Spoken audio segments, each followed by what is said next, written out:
ప్రమోషన్లు ఏంటి? ప్రమోషన్ల పరిస్థితి ఏంటి? అది ప్రమోషన్ల పరిస్థితి అది ఇంకా చాలా గమ్మత్తుగా ఉంటుంది. ప్రమోషన్స్ అనేది 2 రకాలు. ఒకటి బై ఎగ్జామ్, ఒకటి by seniority. Experience by exam ఉంటుంది. ఆ ఎగ్జామ్ పాస్ అయితే ఉంటుంది, పై పోస్ట్కు పోతాడు.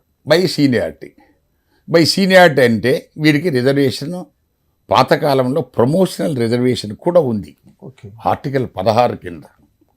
ఆర్టికల్ 16లో బాబాసాహెబ్ ఏం చెప్పారంటే వీళ్ళ ఈ ప్రమోషనల్ పోస్టులు సముచితమైన న్యాయం జరిగిందా లేదా అనేది కూడా పరిగణలోకి తీసుకోవాలన్నారు. ఎక్కడ డైరెక్ట్గా ఇవ్వాలని లేదు, పరిగణ లేదు.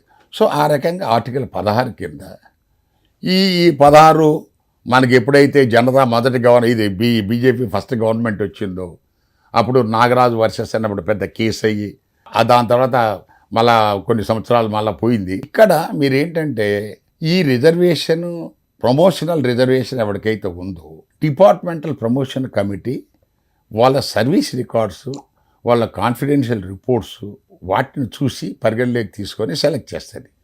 ఇంటర్వ్యూ ఏం చేయరు వాళ్ళని.